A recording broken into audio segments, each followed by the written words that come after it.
Liverpool defend their title against the Turin side Juventus, who, again, Juve fans fucking hate Roma fans domestically, but it just doesn't matter, right? Because there's this fucking second shadow match within the match that is Italian ultras versus English casuals. Meanwhile, the Liverpool team has discovered this sort of Balmer peak where they have incredible soccer skill after a certain number of drinks. Yeah, absolutely. And I mean, this is the thing. This is going to be the most hotly disputed part of this. So yell at me in the comments, right? But it remains from that day to this very hotly disputed to what extent non-Liverpool football hooligans were in attendance on the Liverpool side at Heysel at the 85 European Cup final. I've seen interviews with firms from other clubs who were explicitly invited. I think also some probably came on their own because they knew there would be fighting and that appealed to them. Right. It makes sense they'd show up. It and it proves a point. Also, it's sort of revenge, but also some of this, but also some of this is just organic from Liverpool supporters. And I think some of this narrative of outside agitators, of like National Front guys, of other firms is sort of exculpatory, and it's like self-exculpatory on Liverpool's part. To be like, yeah, no, it actually wasn't us. It was, it was these other guys. So, relitigate that in the comments. Don't relitigate shit in the comments. Shut up. But so in '84, the problem was that they held the cup final at one of the two sides' home cities instead of at a neutral location, and that led to the violence in Rome. So, okay, you got to have a neutral location. What's more neutral than Belgium? Switzerland. This reminds me of a quote from that great history book, 1066 and all that. The Great War was a war between Germany and America and was thus fought in Belgium. I mean, there are serious questions about why UEFA holds this in Belgium. Like, there are bigger, more professional stadiums that could have accommodated this game. Why they picked Heysel Stadium is a question that people are still asking today. Given that it's UEFA, it's probably to do with bribes. Yeah, it's soccer, so it's bribes. Yeah, there was probably some profiteering on the side, but by this point, who can say? Next slide, please. And we see our Honkball Stadion here. This thing looks like shit. Yeah, it's Belgian. Yeah. This is Heysel. It was built in the 1920s, which means at this point it is 55 years old. It looks like it's been modernized to be worse. Yep. It's I think it used to have a front building that they would that they demolished, but at this point it's literally falling apart, like in a masonry sense. Like we're talking like 80s Fenway. Yeah, absolutely. UEFA does Old Boston Garden, baby. UEFA does a pre-match safety inspection, and that we don't know what that consisted of. We do know that it lasted 30 minutes, start to finish. So a guy looked at this, taking some bribes, smoking a cigarette. A guy looked at this and then looked at some envelopes and then looked at this again and decided it was fine. I was about to say, I have done structural inspections, wide-ranging inspections of building, and I would say in 30 minutes I could do like one small pizza slice of this building here. Neither Juventus nor Liverpool wants to play here. This is a classic of our genre. This is one of those disasters where there's this long lead-in where everybody looks at it and goes, "Oh, that's going to be bad. We shouldn't do that." Shouldn't do that. Yeah. I want to talk about how bad the masonry is. When fans get there without tickets, which is still a thing you could do, there's a decent chance you'll get in. Some of them are literally able to get in by kicking holes in the wall. That's pretty cool. When you do get in, it's all standing, and you're standing on a concrete terrace which has the rebar exposed and big chunks of concrete just lying loose on the floor. Where's Sean from Antifada? Get in there, bud. I used to have a bad habit of just picking loose bricks out of buildings anytime I was walking around. that? Yeah, actually, I do still do that. Yeah, and you could have come away with a cement mixer full of You would loose have had cement. half the stadium by the time you were I done. have half the stadium like in my pocket. Like Also, beneath a little hut at the back of the North Terrace, there were dozens of meter-long lengths of rigid plastic pipe, just easily accessible, just for anyone who was poking around. And most importantly, different sections are separated by thin chain link fences, which will become important as I show you. Next slide, please. The most horrifying diagram I've seen on this podcast in a minute. Oh, I don't like that. So, would you believe that both teams were opposed to this seating arrangement? that would make sense. So, this idea of separating fans by which club they support is something that, like, Italian football, very keen on. English football, very keen on. Totally unknown in Belgium. In Belgium, you just go to the football, you have a nice time. Right. You don't even worry about it. You have a waffle or whatever. And so the Belgian authorities don't really get the idea of separating fans. The original idea is you put the Liverpool fans at one end, you put the Juventus fans at the other end, you fill in the space with neutrals, and then, that way no one can fight each other. But correct me if I'm wrong. End of episode. Have a good one, everybody. So these guys at the end, this is all standing area, and then like in the middle, these are seats, right? I think this might actually be all standing. Oh, I think it might be all terraced. Wow. But the problem is, because Liverpool are playing slightly further away, there's not as many Liverpool fans as there are Juventus fans.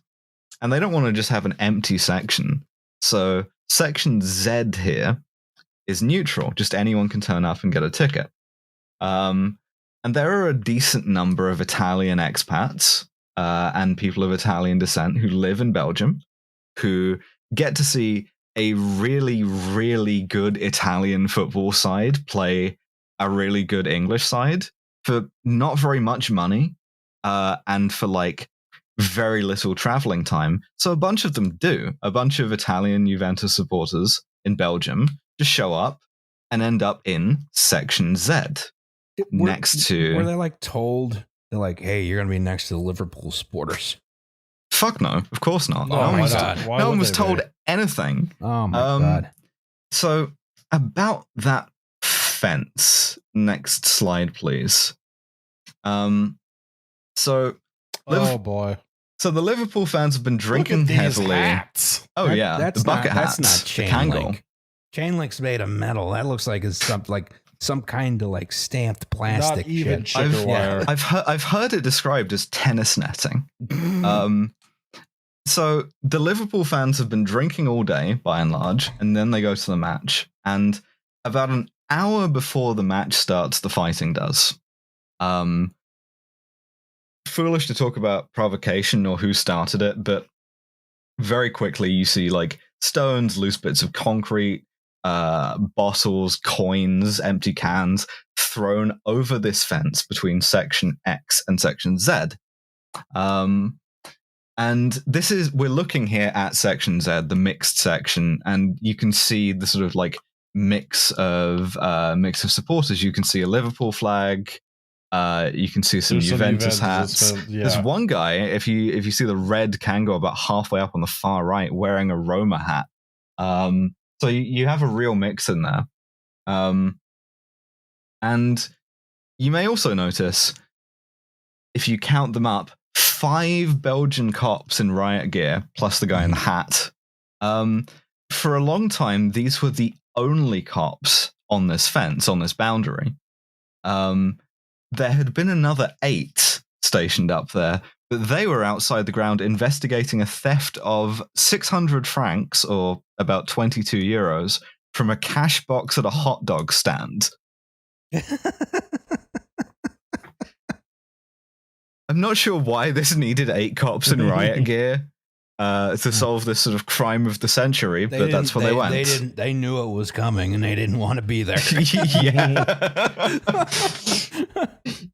Yeah. And so as you approach kickoff, fans from the Liverpool section X, mount this assault on Section Z. They overwhelm the cops. They tear down this fence. We're talking about maybe 200 people, which is a lot within the context of how many people would you like to fight at once.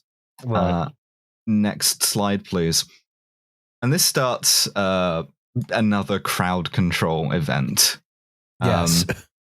If you are not interested in fighting a shitload of drunk Englishmen, you have to leave the situation. You have to do the share zone thing. You have to hit the bricks, Yes. right? Yes.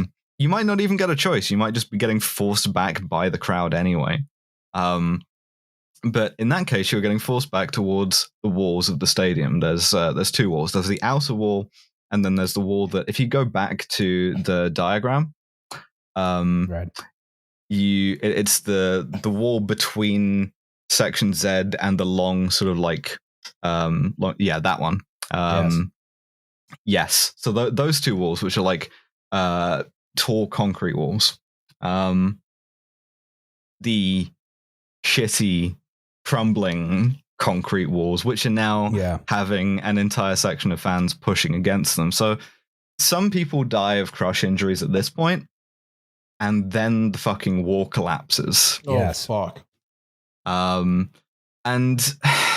again, like crowd movements, right? This isn't anyone's fault aside from the English people, but like what happens is that the wall collapses on top of people, and then the crowd goes over the wall. Mm-hmm. So there are people who are like trapped under the wall who have people climb over them. Jesus. If you look at the concrete wall here, you can see the stanchions on it. Yeah, you should. Those are your buttresses here are clearly not designed to withstand a force from this side. I mean, overall, I imagine a stadium of this sort of this age was not built with the idea of hooliganism in mind. No, honestly, like having it give it's built way. for the finest sports of the 1920s, which are hitting each other with clubs or whatever. Yeah. Although, if it didn't give way, it might have had more crash deaths than concrete wall falling on people deaths. Yeah. Yeah. But the stanchions on this are supposedly built like on the wrong side. Mm-hmm. And I mean, this is where most of your deaths happen. People die from being pushed against the wall. People die from being crushed by the wall. And the fighting is still happening. So you're not fucking doing first aid, right? The police radios don't work. So they can't call reinforcements. There is one doctor and something like 150 Red Cross volunteers who are also immediately overwhelmed. And so 39 people die, something like 400 injured. The youngest is like 11 years old. Jesus. There's this. I found this line from an Italian fan who's a doctor, actually. Who says, "I saw my son lying on the terrace, and I put my ear to his chest and listened. I thought I could hear a pulse, but I realized it was my own heart. He was dead, and a television crew was filming me. And later, I saw footage of myself finding my dead son, because all of this went out live. Right." And, accidentally traumatizing an entire generation of people watching it, not to mention the commentators. The Juventus fans who are at the other end of the stadium can see what's happening. They riot themselves, break out of their stand, try and run down the pitch.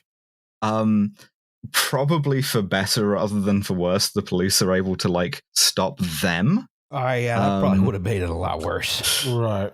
Yes. But speaking of making it a lot worse, next slide, please. What they do after this is they play the fucking football match. Why? Don't do that. Of course. Because the Belgian cops are afraid that if they don't, the violence will be worse. Sure. Which okay. I'm not sure. I genuinely don't know. I don't. Yeah. I think the fear is that if you just tell everybody to go home, then you have like a running battle in the streets rather than just contained within the stadium. But all the players know what's happened, and Juventus in particular explicitly request not to play the match, but UEFA ignore them. Incidentally, one of the Liverpool players, he dislocates his shoulder like a couple of minutes in. They have to get him to the hospital in secret, lock his hospital room with an armed guard, and cover up his uniform when he's leaving the hospital. Because that it's like the fucking nearest hospital. That's where a shit ton of victims of the collapse and the crush injuries are. Juve win the match in a sort of obviously fixed way. It doesn't matter. The Liverpool players get on their bus with the police escort. It drives them directly from their hotel to the plane, like onto the tarmac, so they don't have to go through the terminal. It's very much like, you know, leave town sort of thing. Get out of here. Just get out. Just get out of here. Yeah. I have this quote from an Italian fan. He says, the match passed us by as though we were in a trance or as if we had been drugged. All of the players, like, who are all still alive, as far as I know, all still traumatized by it. Understandable. The captain of Liverpool this time, he says, like, he testified to the inquest about Hillsborough. Never any inquest for this. Like, he's never like been asked to speak about it to anyone. You just sort of like deal with it. And so we're left with the aftermath. Next slide, please.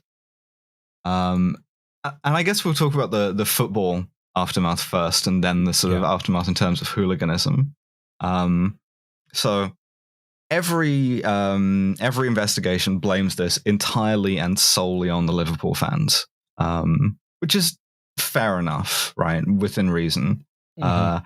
If had they not like gone over that barrier and attacked the other fans, none of this would have happened. Yes, it would have been unsafe and shitty, but like you probably would have gotten away with it. And so 34 Liverpool fans get arrested, extradited for manslaughter. 14 of them get convicted. In all, I think only 7 of them go to prison, and it's for like 3 years. The head of the Belgian Football Association gets a suspended sentence for fucking up the ticketing. So do a couple of Belgian cops, which I will say is more institutional consequences than happened for Hillsborough. Like South Yorkshire Police and the FA fought that for decades, rather than like letting David Duckenfield or whoever get like 1 year suspended sentence.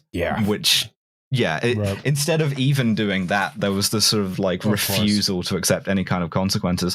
The Belgians don't do that. They like, you know, sort of quarantine that. But there's this huge cultural shock in terms of European football and what people think it is. Like the French sporting newspaper L'Equipe, their headline is if this is football, then let it die. And there's this incredible sort of Guardian editorial in England that says, quarantine our sad, sick game. We are the root of the contagion, the home of the virus, and we must act accordingly. Mm-hmm. So that sounds about right. Yeah. So everyone expects Liverpool to get banned from competing in Europe, and I think no one would have been surprised by that. But enter into the breach one Margaret Thatcher, who attempts to finesse this a little bit. I'm a finesse. Yeah, and her way of finessing it is to ask the FA, why don't you just voluntarily pull every English club out of Europe for a couple of years, and hope that that's enough to make it go away. Sure. So the FA try this on UEFA, the European Football Association Union, and they go, all English sides out of Europe. That's an interesting idea. Why don't we just do that? Brits out. Yes, truly, Brits out. Every English club is banned from playing in Europe indefinitely. And indefinitely turns out to be 5 years, 6 for Liverpool. But in sporting terms, this has this incredibly serious effect.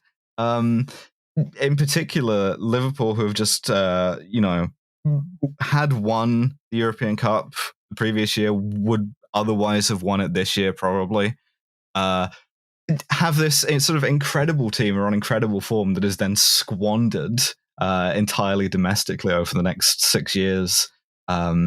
If you want to, you can get really into the statistical consequences of this.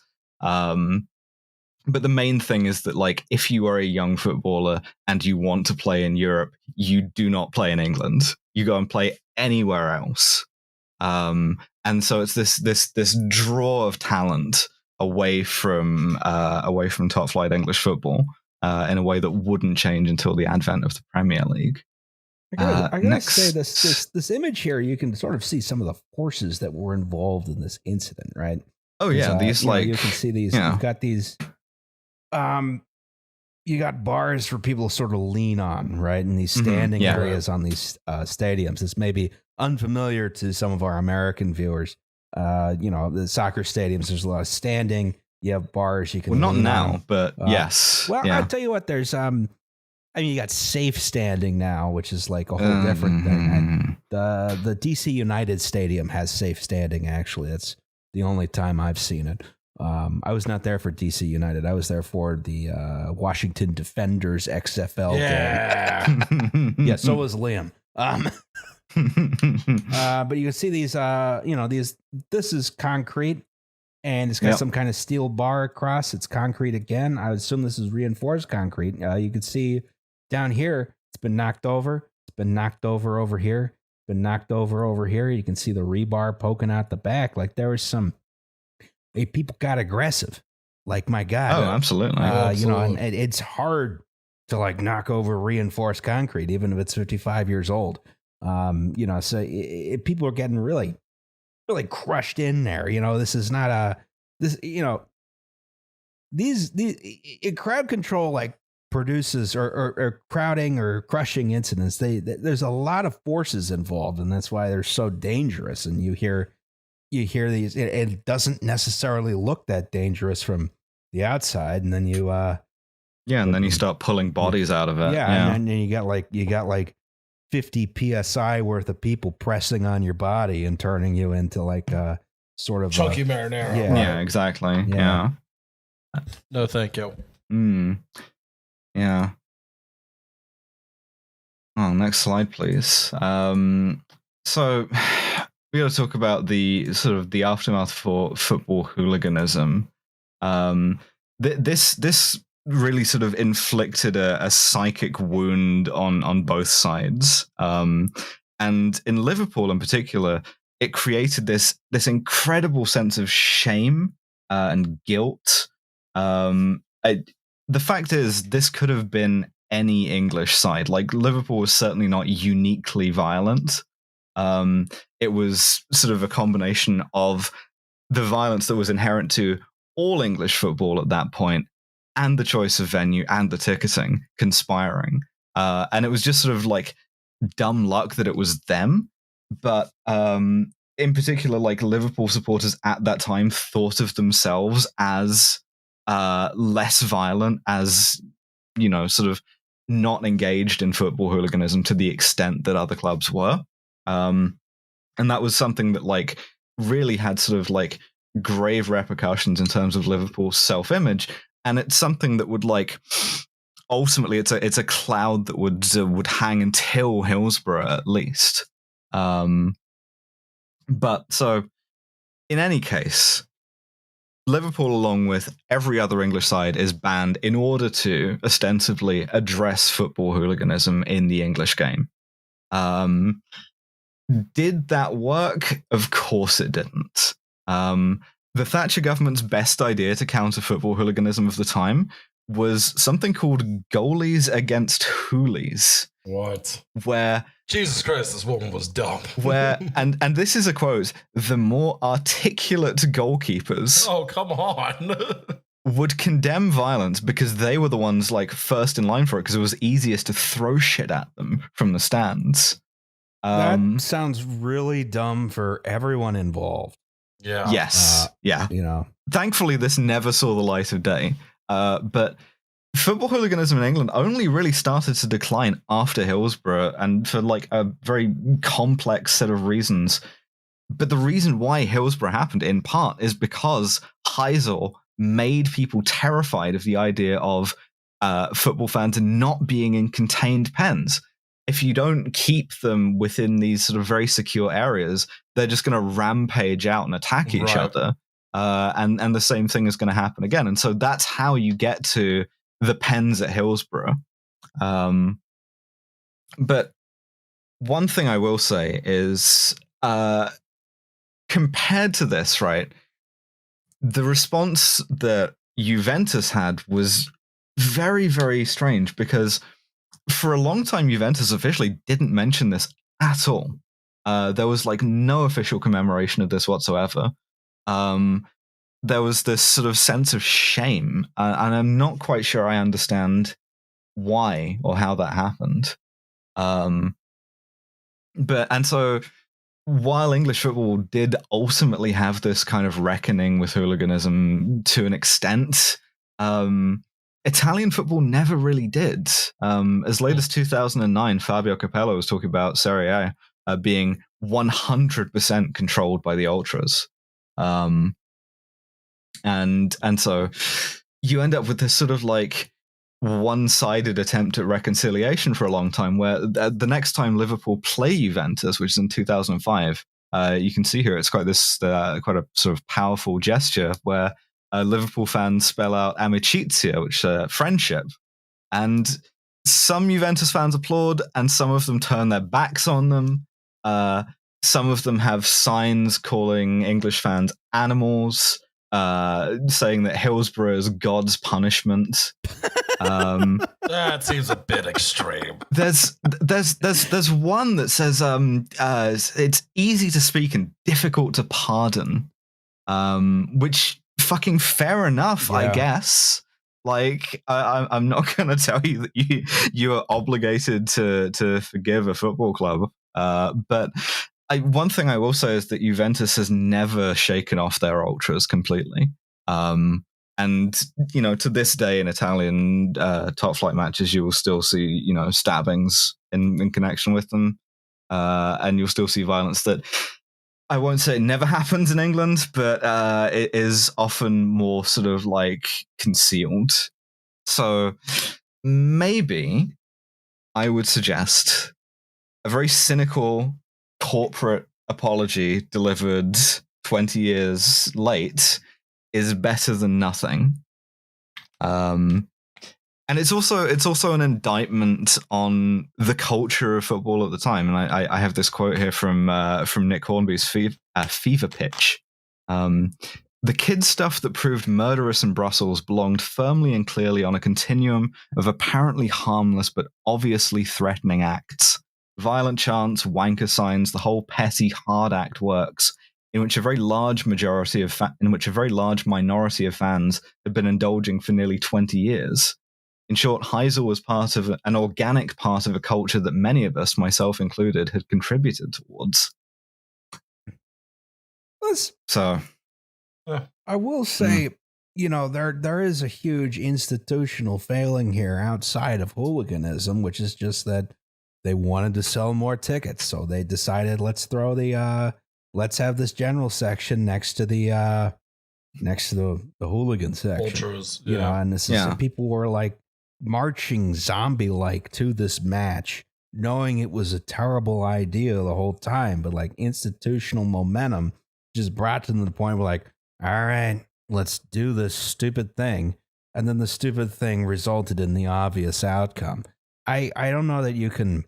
I mean, obvious. I guess football hooligan culture is bad, but like not being able to handle it in a proactive fashion when you knew how to handle it before, just refusing to do that. It's just incredible that they made that decision in the first place. Right. Yeah. Especially having a year after the 84 final, knowing that like some form of violence was going to happen. Probably want to avoid having these people next to each other. Let's not do that. Yeah. So I put this one firmly on the Belgians. It's on the Belgians. It's on UEFA. It's on Liverpool ? Brackets National Front brackets Ultras brackets. Yeah. No, I don't know. Yeah. All I can say is it has this sort of like, it smacks of inevitability, like you say. Yeah, you're absolutely right. Not inevitability. I would argue the opposite of inevitability. You could have avoided. Yeah, this was very evitable. You could have evaded this, no problem. Violence, maybe no one did that, but you chose not to. Right. Both the teams were against the idea. They should have just said, "All right, listen, we're not going to play this match if you have the seating arrangement." We are, but you get one fan each. Yeah. Yeah. We have to sacrifice one fan each. You put one in the opposing section. They get beaten to death. So now if you go to Juventus Stadium, also Anfield, you can see a very small plaque or like a garden of memory. And the I don't know. It feels inadequate, but what would feel adequate? For sure. Right. Exactly. And that's what I had on the Heysel Stadium disaster. What did we learn? Don't go to Belgium. Don't go to Belgium. Never listen to UEFA. They're all corrupt and very stupid. If you see something that's going to result in massive violence and you have the opportunity to prevent it, you should probably do that. Also, rather than be like, this is a bad idea, this is a bad idea, right, this but is we're a bad idea. We're going to do it anyway. Yeah. For sure. Well, we have a segment on this podcast called Safety Third. Safety Third.